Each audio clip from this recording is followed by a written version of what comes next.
start. MTC. Q-3 number 1. Writers can feel achingly alone, but I am tremendously fortunate to be part of wonderfully supportive scholarly, academic, and family groups. My deepest debts for this work are owed to those who have preceded me in establishing food studies as an accepted discipline. In countless ways, this work would not be possible without theirs. I have recommended many of their works in the suggestions for further reading that follow each entry and in the general suggestions, too many to name here at gatherings such as the Conference of the Association for the Study of Food and Society and the Oxford Symposium of Food and Cookery. Association for the Study of Food and Society, Oxford Symposium of Food and Cookery. A more welcoming and nurturing group of scholars cannot be imagined. MTC. Good job. Let's start. MTC. Q-3 number 2. How we see others helps to frame how we see ourselves. For many managers, the real competition is not in the marketplace. The real competition is the person sitting at a hot desk near you competing for a limited pot of promotions, budget, and management time. Even if you are competing with your peers, comparing yourself with them does not help. They are different and will have different strengths. There will always be someone else who is better than you at something. The end result is to acquire an inferiority complex. In small doses this can be healthy. In the words of Alfred Adler, it is rather a stimulant to healthy, normal striving and development. Alfred Adler. It becomes a pathological condition only when the sense of inadequacy overwhelms the individual and, far from stimulating him to useful activity, makes him depressed and incapable of development. Don't let yourself be awed by others. Everyone else may be better than you at something, but everyone else is also worse than you at something.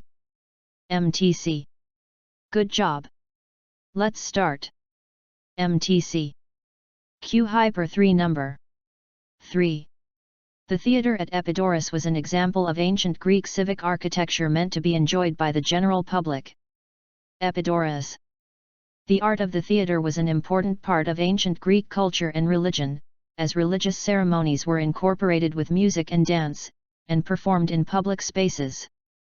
Greek drama, including tragedies and comedies, was performed in outdoor spaces like the theatre at Epidaurus. Epidaurus. At the heart of the theatre was the circular orchestra, the central performance area. Orchestra. 55 rows of semicircular tiered seats were carved into a hillside, which allowed as many as 14,000 spectators a good view of the orchestra. 14,000 Orchestra. The design of the theatre at Epidaurus is so effective that it is still in use today, and the acoustics are so perfect that no electrified sound system is needed when performances are held at the site. Epidaurus. MTC. Good job. Let's start. MTC. Q-3 number 4. Many genetic and biological mechanisms control hunger and satiety, ensuring that people will eat enough to meet their energy needs. Throughout most of human history, getting enough food was the primary challenge.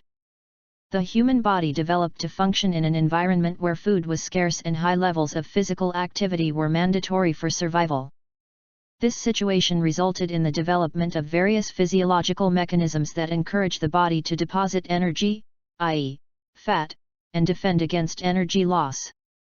Today's environment, however, is one in which food is widely available, inexpensive, and often high in energy density, while minimal physical activity is required for daily living. Researchers have proposed that the modern environment has taken body weight control from an instinctual, unconscious, process to one that requires substantial cognitive effort.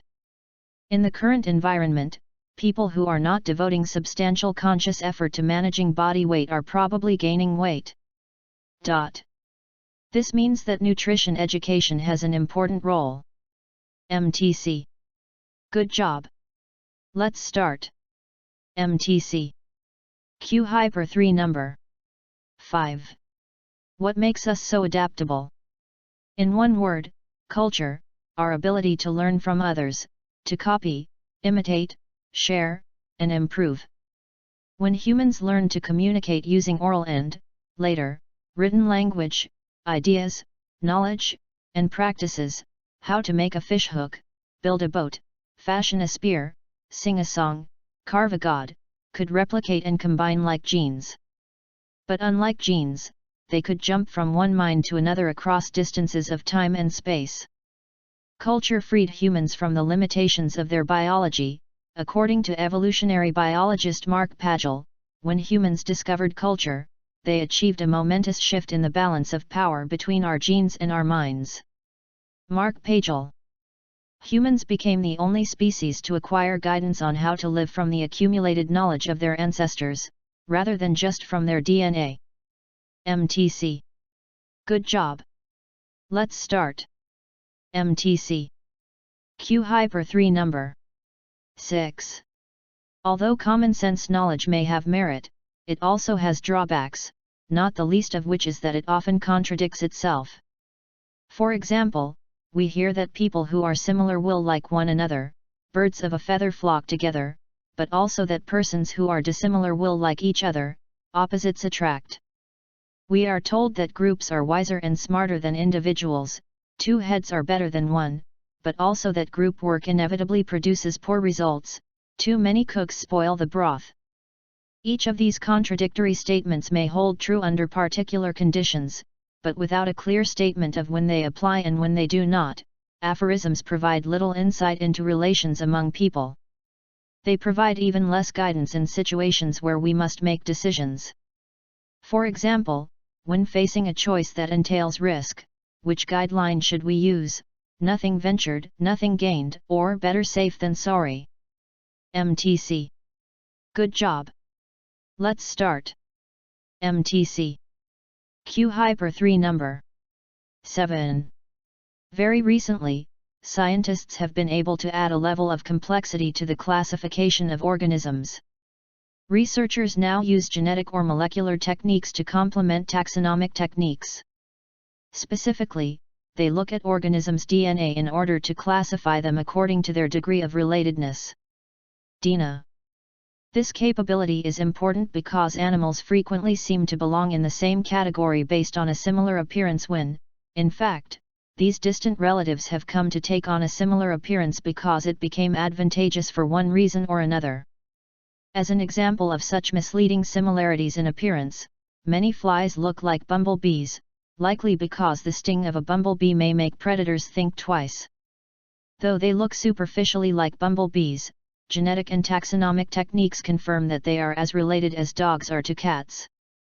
Genetic studies can also help with the problem of having only dead specimens to study. Wasps and bees can look extraordinarily similar to each other when their behavior can't be observed. Molecular studies, which can be conducted using dead specimens, can confirm that they are truly distant cousins. MTC. Good job. Let's start. MTC. Q-3 number 8. Human intelligence has its own considerable strengths. The fundamental human limitation of having a relatively small brain, constrained by the energy and physical space available to it, has resulted in a lot of evolutionary cleverness. Human intelligence makes use of very effective pruning techniques that prevent the brain from running in overdrive, attempting to process billions of potential situations of which only 1 or 2 might be useful. The expense of this brute computational approach is simply not suited to biological beings. However, what is clear is that the availability of practically infinite mathematical ability, and abundant calculating speed, do result in discoveries that our biological brains have not yet made. We are blindsided to some degree by the biological imperative to conserve energy and make the best use of our brains, given their physical limitations.